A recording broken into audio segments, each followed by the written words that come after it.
So eto na nga, si Marcoleta mga sangkay, naninilikado daw po ngayon.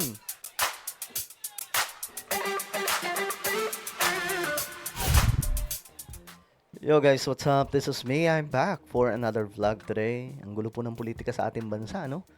Ang ating mundo nagkakagulo, may digmaan mga sangkay, pero ang ating bansa nagkakagulo naman po dahil po sa gulo ng politika.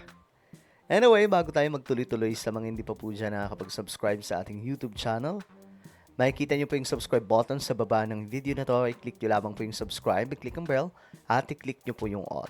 Sa mga nanonood po sa Facebook, i-follow nyo po yung ating Facebook page.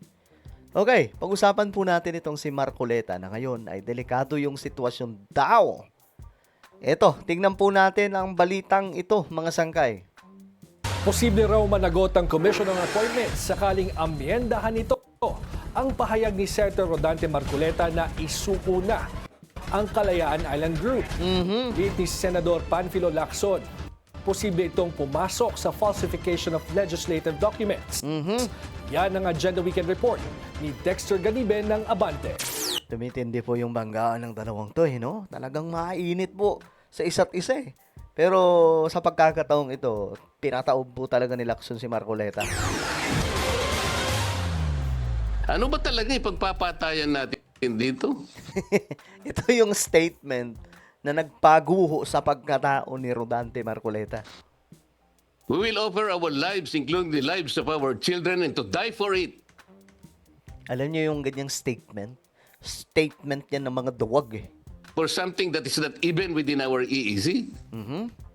Ang gawin natin po para madali, i-give up natin yung KIG. Tinanggi pa po niya yan mga sangkay pero wala, may video talaga eh. Then, mako-coordinate na natin lahat. But until and unless nandun yung KIG, wala nga po nasa labas po ng ating exclusive economic zone. Paano po malalagay sa entire West Philippine Sea? Ito ang kontrobersyal na pahayag ni Senador Rodante Marcoleta sa Commission on Appointments noong February 4. Giit ni Marcoleta, hindi raw niya ibig sabihin ni Echepuera na ang KIG. Hindi. Ay, naku po. Klaro sa kanyang sinabi. Yun pa nga po yung pinang-deal niya. O sige, give up natin yung KIJ. Yung Kalayaan, yung KIG. Give up natin yun. Pero, para magkaroon daw po ng kaayusan sa West Philippines, hindi naman po pwede yung ganun eh. Gigive up mo yung KIG. Tapos, ano yun, mga sangkay? Palit ulo lang. Anak ng toko, hindi nag-iisip talaga, no? Dahilan kaya noong February 25, iminungkahi ni Marcoleta na baguhin ang official minutes ng February 4. Pinapabago niya. Pinapabago niya mga sangkay. Halata mga sangkay na dito, gipit na po siya. With the dilemma of plotting the West Philippine Sea that will include the waters of the KIG in the high seas, Senator Marcoleta used a hypothetical scenario of giving up the KIG if only to simplify the problem of delimiting the West Philippine Sea. Ay, nako po. Ay, nako po. Parang sinasabi po niya na mali lang yung pagkakaintindi sa statement niya sa KIG na yan. Diba? Parang mali lang yung pagkakaintindi niyo sa Kalayaan Island na statement ko. Hindi talaga yun. Burahin niyo yan. Parang ganun eh.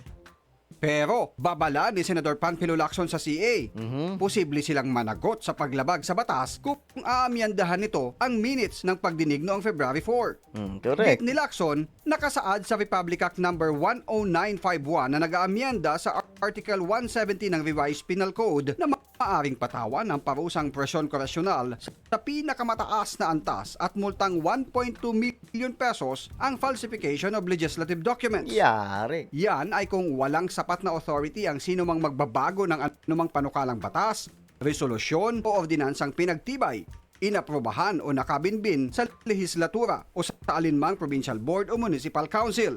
Dapat daw pag-aralang mabuti kung yan ba ay bahagi na ng legislative records ang nakapending. Nabanggit na rin daw ito ni Lacson kay Senate President Tito Soto na siya ring chair ng CA. Maari daw kasing madamay si Soto bilang co-conspirator sakaling makasuhan ng falsification of legislative records ang CA. Ayan. So, dito, mga sangkay, malinaw na parang Parang guilty po si Marcoleta sa ano kasi biruin yung mga sangkay. Baguhin. I-edit kumbaga mga sangkay. Ano yun? Pwede pala yun? Pwede pala yun mangyari mga sangkay? Parang hindi. Dahil mali lang ako ng ano doon nung sinabi pero ito talaga yung nasa utak at nasa puso ko. Mali lang yung lumabas ng bibig ko. Pwede ba yun? Di ba? Ay nako po mga sangkay, niloloko po ninyo yung taong bayan eh. Ang mosyon ni Marcoleta noong February 25 na palitan ang bahagi ng record ng naturang pagdinig ay na-refer na sa Committee on Rules ng CA para suriin. Ayon kay Lacson, naging komplikado ang sitwasyon dahil sa resolusyon ng Sangguniang Bayan ng Kalayaan Palawan noong humihiling na alisin sa opisyal na record ng Kongreso ang pahayag ni Marcoleta. Nito namang nakaraang CA hearing, si Senator Risa Hontiveros naman ang nakasagutan ni Marcoleta sa pagdinig ng CA dahil sa paggamit niya ng salitang satsat.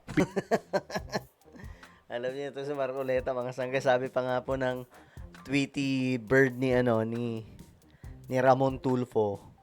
Marami daw sa mga mga senador bad trip kay Marcoleta dahil nga po sa kagaspangan di umano ng pag-uugali. Well, di ko alam kung totoo yun. Ang makakasagot yan, dyan yung mga senador Yun po yung pahayag ng Tweety Bird daw, mga sangkay ni Ramon Tulfo Bilang pagsasalarawan sa mga pahayag ni na dating Supreme Court Justice Antonio Carpio, Commodore J. Tariela at Professor J. Batumbakal. Si Commodore Tariela, si retired Justice Antonio Carpio, si Batong Bakal na profesor sa UP, satsat ng satsat sa ating media. Satsat.